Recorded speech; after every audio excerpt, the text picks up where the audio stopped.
তৃণমূল করেন, বিজেপি করেন, আপনারা কেন করবেন না? কিসের জন্য পাঠিয়েছি? 100 দিনের কাজ আমরা পাচ্ছি না, জিনিসপত্রের দাম বাড়ছে, আমাদের কেন পাহাড় কাটছে, আমাদের জঙ্গল কাটছে, কেন আমরা বলতে পারবো না? আমাদের সম্পদ, আপনার আমার সম্পদ, তারা কোটিপতি হচ্ছে, আর আমাদের মঞ্চে আমাদের সর্বভারতীয় নেতৃত্ব কমরেড সেলিমদা, কমরেড অমিয়দা, রাজ্য নেতৃত্ব বিলাসিনী, কমরেড সুদীপ এবং আমার জেলা নেতৃত্ব, আপনারা বিভিন্ন এলাকা থেকে যারা এখানে উপস্থিত হয়েছেন, আমি আমার ব্যক্তিগত পক্ষ থেকে আপনাদের অভিনন্দন, ধন্যবাদ, নমস্কার, জোহার জানাই। কমরেড, আমাদের ছোটবেলা, তারপরে আবার শীতকাল, আমাদের প্রধান বক্তা কমরেড সেলিমদা বলেছেন আপনাদের কাছে, কিন্তু আমি আপনাদের কাছে বলছি, প্রথমে আমাদের প্রদীপদা বলেছেন না, জেলা সম্পাদক, যে আমাদের নভেম্বর মাস তো শেষ হয়ে যাচ্ছে, ডিসেম্বর মাস, এই ডিসেম্বর মাস হচ্ছে আমাদের পার্টির পক্ষ থেকে বোনা আছে ঘরে ঘরে লাল ঝান্ডা, সেই কাজটা আপনারা করবেন। ওনাকে আমি আপনাকে কামি দেবো না, কারণ তৃণমূল এবং বিজেপি একমাত্র আমরাই পারি আবগে বন লাগা দাঁড়িয়ে একবা, সেই কাজটা আমাদের করতে হবে। বিজেপিকেও দেশ থেকে তাড়াতে হবে এবং রাজ্য থেকেও তৃণমূলকে লাগাতে হুইয়া, সেই কাজটা আমাদের সবাই মিলে ঐক্যবদ্ধ ভাবে কাজ করতে হবে। আমরা কাউকে বিভাজনের জন্য নয়, অকলে ভাগাভাগি লাগি দেবান, আমাদের সানাম মানবিক মিট জীবন চালা। আমরা আমাদের যা ডেপুটেশন ছিল, যাহা তাহে কেনা ওনা দাবা मानवीय दाबी, कोनो तृणमूल से कोनो बीजेपी उनको आलादा कथा है ना, ओना दो बात যাই কো সমর্থনে কো উনকু আনো, সেই কারণে আগামী দিন আমাদের বড় লড়াই, আদি মারার লড়াই না তাবনা, গোটা ভারতবর্ষ পরিবর্তন হইল তাবনা। লাল ঝান্ডা যদি বাই তাহে না, তাহলে আবর রেগে ওরে চাকরি বাকরি যাহা হেনা আকার উনকু চেন অধিকার বানতা হেন তাকোয়া। তবে সেলিমদা বলছিলেন না, আমাদেরকে কথা বলতে দেবে না। আমরা কোন রাজনৈতিক লাল ঝান্ডা বা আমাদের ঝান্ডা, কোন ঝান্ডা নিয়ে আমরা যাই নাই। আমাদের ওই যে গ্রামের 13 জন মহিলারা যারা বীরের মতো লড়াই করেছিলেন, জেল খেটেছেন, সেই গ্রামে আমরা যেতে চেয়েছিলাম, আমরা কয়েকজন 9 জন ছিলাম মাত্র, আমাদেরকে ঢুকতে দেয়নি। কারণ তৃণমূল বলেছে যেখানটায় সিপিএম যাবে সেখানে আমরা ছুটে যাব, মানে আর আমরা টিকবো নাই। আমরা বলেছি হ্যাঁ, গোটা দেশের মানুষ আমাদের দেশ শোষণ করেছিল 200 বছর ইংরেজ, সেইগুলো তো সবাই মিলে তো আমরা তাড়িয়েছি। আবার সানাম থেকে লাগাও কাটবো আছে উনকু, আবার শোষণ লেখবো না, আবার যন্ত্রণা করে কাটবো না, আবার গোবর আমাদের মা বোনদের উপরে নির্যাতন করেছিল, আর নির্দোষ জেনিয়াল হুইউক না পশ্চিম বাংলারে মুখ্যমন্ত্রী কাছে চেন হুইয়া। আমরা তো ভালোই ভেবেছিলাম আমাদের মেয়ে মুখ্যমন্ত্রী, মনে হয় মেয়েরা আদি নিরাপত্তা পাবো, আমাদের লড়াই আছে। কে লড়াই করছে?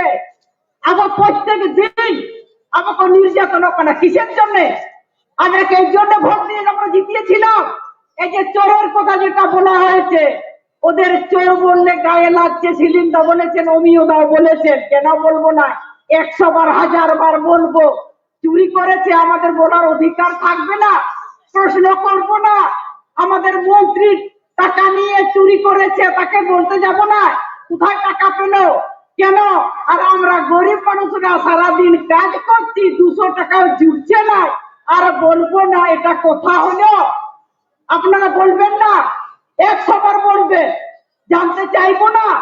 আমার মনে আছে আমাদের এই যে সারাদা নারদা, আমাদের বিধানসভা ভুলে যায় নাই বাবা, আমাদের মনে আছে আমরা প্রতিবাদ করেছিলাম।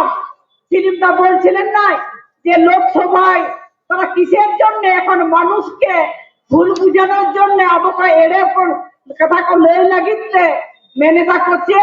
বাবারে আমরা লড়াই করব, এই যে লেইডাটা আম্বেদকর, বাবা সাহেব আম্বেদকর অনেক চালা কেন, আর কিন্তু চেক করছি কে এটা অনেক উনি চিন্তা করছে না কেন? আমরা প্রশ্ন করবো না, আপনারা করবেন না? যারা তৃণমূল করেন, বিজেপি করেন, আপনারা কেন করবেন না? কিসের জন্য পাঠিয়েছি? 100 দিনের কাজ আমরা পাচ্ছি না, জিনিসপত্রের দাম বাড়ছে, আমাদের কেন পাহাড় কাটছে, আমাদের জঙ্গল কাটছে, কেন আমরা বলতে পারবো না? আমাদের সম্পদ, আপনার আমার সম্পদ, তারা কোটিপতি হচ্ছে, আর আমাদের কয়েকজন গরিব মানুষ, আমি অসম্মান করে বলছি নাই, তারা সবসময় বলছে তৃণমূল আসছে, আর ওই যে আমরা মুরুগ লড়াই করি, কারা লড়াই করি, পুরুলিয়ার লোক আমরা জানি নাই, তারা যখন লড়াই করি, তারাটাকে যখন ছাড়ি লড়াই করতে, তখন আমরা চাপড়ে দিই, তুমি লড়াই জিতে এসো।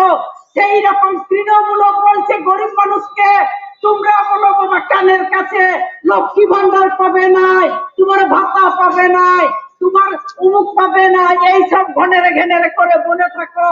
ওরা বলছে আমরা যদি না টিকে থাকি তাহলে চুরি করবো কিসের জন্য? এই চুরির জন্যই আমরা দায়ী। আমরা তাদের ভোট দিয়েছি, আমাদের ভালো করে হিসাব করতে হবে না, আবার আমাদের ভালো করে বুঝতে হবে না কিসের জন্য তাদের ভোট দেবো, আমার কি কাজে লাগছে। আজকে স্কুল বন্ধ হয়ে যাচ্ছে, এসএসকে এমএসকে, আমার যারা শিক্ষিত ছেলেগুলো ওইখানটায় পড়ে আছে, কিসের জন্য? কেন আমরা প্রশ্ন করবো না? কি জন্য তারা এখন রাজ্যে আছে? আর এই যে শিল্প সম্মেলন করছে, বাপরে বাপ, বলেছেন আমার নেতৃত্বরা, বলছে বাবারে এই আসিয়ে গেল মনে হয় শিল্প। আমরাও বলছি ভালোই হচ্ছে, আর আমাদের আপনার আমার ট্যাক্সের টাকা, তারা সেই কত খরচ করছে আমরা হিসাব নিব না? আমাদের নিতে হবে, সেই কাজটা আমাদের করতে হবে। আমাদের ইনসাফ যাত্রা যুবরা, আমাদের সাথে ব্রিগেড যুবদের ডাকে জনতার ব্রিগেড, সেই কাজটা আমাদের করতে হবে। সেই জন্য আপনাদের কাছে আমি বেশি কথা বলবো না, অনেক কথা আলোচনা হয়েছে। আগামী দিনে আমাদের সেই দায়িত্ব নিতে হবে, সেই দায়িত্ব নিয়ে আপনারা প্রত্যেক পাড়াতে যাবেন, আপনাদের কেউ চোর বলবে না।